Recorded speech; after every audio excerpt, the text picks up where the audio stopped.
Hey, excuse me. What's going on, you guys? Let's welcome you guys to the channel. It's your boy Big Dog back with another one take review. And this is for Ozark, season 3, man.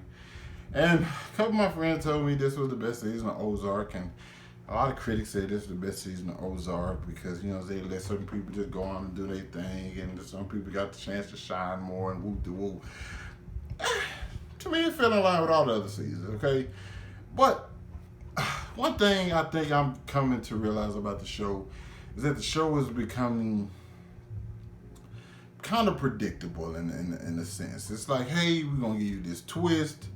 I think it's not a show that's set up to run too many seasons. Maybe four, maybe 5. You know what I'm saying? Because I kind of feel like it's always this sense of just like, hey, this cliff, we're going to leave you with this, we're going to leave you with this, okay, we get these people, we're going to get cool with those people, we're going to fall out with those people, we're going to start beefing with those people, something's going to happen between me and them.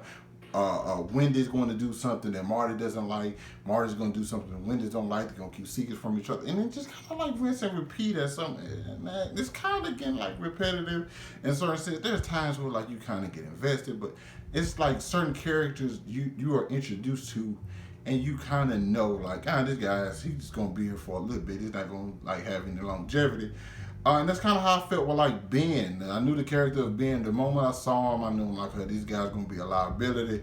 As soon as we found out who, we didn't know who he was as soon as we saw him. Also, spoilers. I can't do this. I can't review this season without spoilers because I'm not gonna do a review for it then a non-spoiler review. I mean, the end of a spoiler review. I can't do 2 of them. I'm not that invested. I'm sorry. But what I would say is like, I'm just watching and I'm like, yeah, the moment you meet Ben and then you find out like, hey, he's Wendy's brother. I'm like, oh, okay. Well, I didn't know about that, but from what I see, the scene and like, I don't even think I needed the scene in the school to like show me, like tell me like, hey, something's wrong with this guy. You know, granted, he has a actual mental illness, and I get it, but like I knew from the jump, like this guy's a liability, and he should not be here. You should have got him out a lot quicker, especially knowing all the things you got going on. You should have known instantly that wasn't going to work. And so the fact that she also got her own brother killed means a lot. One of the things I think I didn't really like, and we have to just talk about that cliffhanger, and that's kind of my thing. It's like, I needed this season this season it felt like a whole season. It felt like a part. It felt like season 3, part 1, and now we have to wait for part 2 because like a lot of things didn't get solved. Agent Maya is still there. We don't even know what happened with Sam. He got picked up by the FBI. It's so many different things that I feel like they just kind of left. A cougar. Okay. Keeping that in, but it's just like Sam, he got picked up by the FBI, and then we don't know what's going on. It's so many different things that they just kind of like shows you the beginning of, and then it doesn't really go nowhere. Like I said, I know this is a long form television show, like nothing like it's just quick. Things happen, and it's going to have consequences that are, you know what I'm saying, we see in a later season. But I just don't feel like this season was about anything other than just like, you know, a couple monologues. They got into it with the KC mob. I feel like that didn't really go anywhere. They literally like cut ties, and like that was a big thing. Nothing. Stuff with Darlene, I hate her so much. Okay, I wish she would have died a million times over, and she shoots Frank Jr. and like this Frank Jr.'s asshole. You know what I'm saying? He deserved what he got. You know what I'm saying? Because Ruth is probably my favorite character, but even she's no longer on board with Marty and them because they did kill her dad, and then they did kill her boyfriend, or because you say boyfriend or whatever, or lover, whatever you want to call him. So yeah, I get that being mad, but I was just kind of thinking to myself like, why? Like, after all this stuff y'all been through, you can't find a way to like reconcile. Like, and she's mad at them. She's mad at Marty and Wendy. I'm like, yeah, that's just her brother. I'm pretty sure she's a lot angrier than you. And he brought it upon himself. Like he like started to lose control. Helen getting killed. Helen kind of lost herself But then, like the last 2 episodes, for the most part of the show, she seemed like a very, very smart person. She was probably the smartest person in the show, other than like Marta and probably Wendy. But like she started making stupid mistakes toward the end that I just was like, "What are you doing? This is not going to go out how you think it is." And that's exactly what happened because she's looking out for herself, and Marta and Wendy was looking out for Navarro.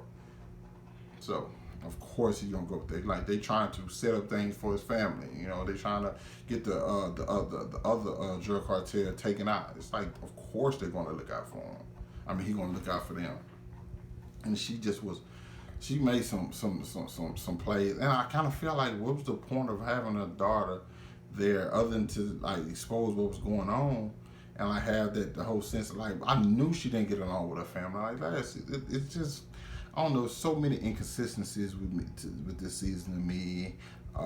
Wyatt's character completely, I don't know what the hell happened with that. Like him and listen, man, I've had my fair share of cougars myself, man. But that little old wrinkle, man, that just was nasty. That's my least like scene I think I've ever seen in all of. You give me the Red Wedding in Game of Thrones, now I watch that before I watch those two do what the fuck they did again. Okay, that's just how bad it was, people. I said what I said. I don't know, man. I don't know. I know a lot of people really enjoyed this season. It's just, and Marty, I did this overview barely even talked about Marty because he wants out, and then once he got captured, I wish he would stay captured a little bit longer. I really do. I really wish he would stay captured just a little bit longer. Or maybe 2 episodes instead of just the 1. Because I really want to see like him go through. I needed to see that once he changed, I wanted to see it like stick. And it was there for like an episode and a half maybe. And I don't know, man. I don't know. I don't think this is a show. If you like it, cool. You know what I'm saying? I watched 3 seasons, so you know what I'm saying I gotta like it to some extent, right?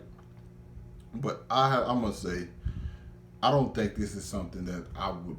When the next season come out, I definitely don't. I won't binge it. I think this is something I maybe watch 1 or 2 episodes a day, because it gets slow, you get bored, and you get uninterested, uninvested, and you start nitpicking at certain things just because you kind of feel like the shows get exhausting, even though there's not a whole bunch happening. So, yeah, that's my review of season 3. Agree with it? Don't. Either way, start a conversation down in the comment section. Hit that like button, subscribe to my channel, and I'll catch up with you guys later.